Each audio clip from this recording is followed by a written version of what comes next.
دوستو، ڈسپوائنٹمنٹس، failure, fear of losing, یہ تو ہمیشہ سے انسان کا کریکٹرسٹک ٹریڈ رہا ہے، بیکاز ہم بائی ڈیفالٹ کمزور ہوتے ہیں، بٹ یہ ہماری مینٹل اسٹرینتھ ہے جو ہمیں طاقتور بناتی ہے، کسی بھی سچویشن کو کوپ کرنے میں مدد دیتی ہے، کسی بھی خطرناک سے خطرناک ٹانٹنگ سے ٹانٹنگ سچویشن کو ہینڈل کرنے کی ابیلٹی دیتی ہے اگر ہمارے اندر مینٹل اسٹرینتھ ہے۔ اسی لیے کہتے ہیں you are as big as you challenge yourself, اور جتنا آپ اپنے آپ کو مینٹل اسٹرانگ کرتے ہیں، جتنا آپ بریک کرتے ہیں چینز اراؤنڈ یور برین، بہت ضروری ہے غلامی کی زنجیریں توڑنا، بہت ضروری ہے مایوسی کی زنجیریں توڑنا، بہت ضروری ہے ہار کے ڈر کی زنجیر توڑنا۔ جب میدان میں دو کھلاڑی اترتے ہیں تو ایک جیتتا اور ایک ہارتا ہے۔ ایک ہارنے والا اگر یہ سوچ لے کہ میں ساری عمر نہیں جیت سکتا تو وہ ساری عمر نہیں جیت سکتا، اور اگر ایک ہارنے والا یہ سوچ لے کہ میں نے انالائز کر لیا اپنی غلطیوں کو اور میں جا کے لڑوں گا اور اس دفعہ ناک آؤٹ کروں گا، وہ ناک آؤٹ کرتا ہی کرتا ہے۔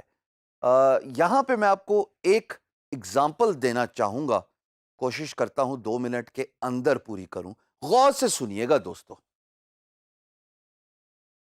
یہ بات ہے 1936 اولمپکس کی۔ ایک شوٹر تھا ہنگری کا جس کا نام تھا کیرولی۔ کیرولی کا تعلق فوج سے تھا اور بہت ہی شارپ شوٹر کی لسٹ میں شمار ہوتا تھا۔ ہوا یہ کہ ملٹری کی ڈرلز تھی، اس میں اس کے ہاتھ میں جو کہ اس کا بیسٹ شوٹنگ آرم تھا، گرنیڈ پھٹ گیا۔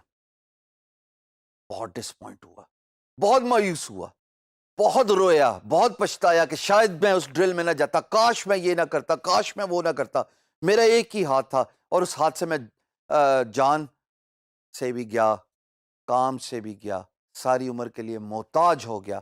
اب میں فوج سے بھی نکالا جاؤں گا، اب میں اپنا خواب یعنی کہ اولمپکس میں گولڈ میڈل جیتنا وہ بھی پورا نہیں کر پاؤں گا۔ اللہ کی کرنی ایسی ہوئی کہ جناب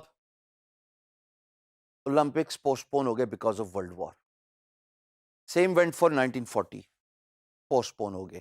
اس سارے پروسیس میں جب 1944 کی اولمپکس کا وقت آیا تو کیرولی ٹریننگ کیمپ میں آ پہنچا۔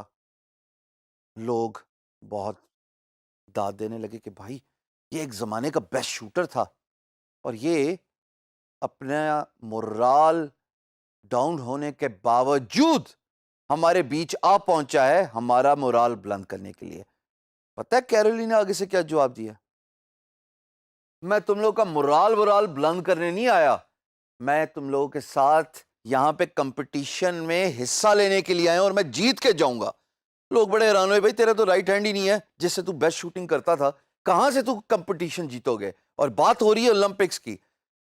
کیرل نے ان کو بتایا کہ میں پچھلے 8 سال سے اپنے لیفٹ آرم جو کہ چلتا بھی نہیں تھا، جس سے اس کو لکھنا بھی نہیں آتا ہوگا، دیکھیے میں رائٹ ہینڈر ہوں، مجھے لیفٹ آرم سے لکھنا نہیں آتا، میں بالکل بھی نہیں لکھ سکتا۔ Same goes for left handers, ان کو رائٹ ہینڈ میں ان کی جان نہیں ہوتی، وہ کام نہیں کر سکتے، وہ لکھ نہیں سکتے، اسے کچھ بھی نہیں کر سکتے۔ تو اس میں جب جان نہیں ہوتی تو اس کا مطلب اس کو ٹرین کرنا پڑتا ہے۔ پچھلے 8 سال سے کیرولی اپنے اس اونلی ہینڈ کو ٹرین کرتا رہا۔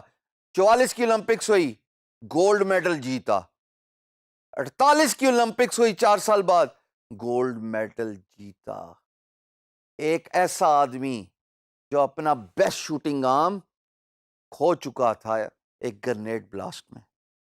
مایوسی، ڈسپوائنٹمنٹ اس کا ٹریڈ کا حصہ بن چکی تھی، اس کی پرسنالٹی کا پارٹ بن چکی تھی۔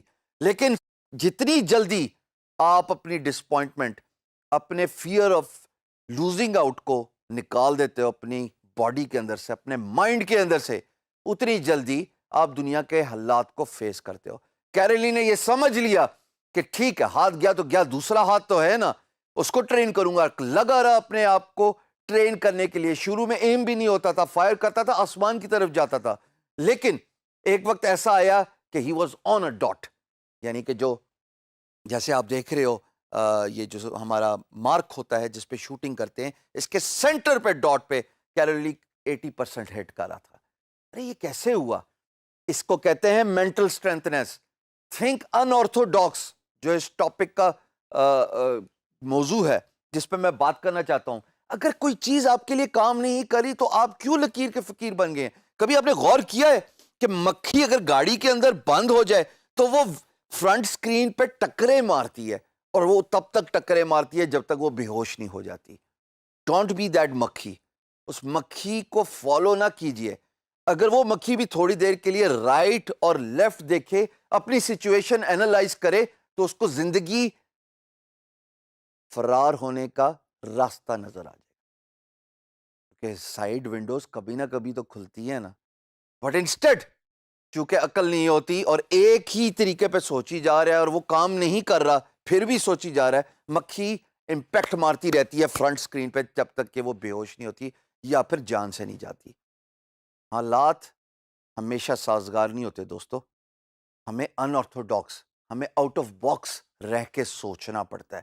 زندگی میں ہمیشہ وہی کامیاب رہا ہے جو سچویشن کے حساب سے پلان چینج کرتا ہے. اگر لکھے ہوئے اسکرپٹ کے حساب سے اپنا کورس آف ایکشن کرو گے، اپنا کام کرو گے، اپنا کھیل کھیلو گے، فری لینسنگ کرو گے، یقین جانو اسکرپٹ زیادہ دیر نہیں چلتا.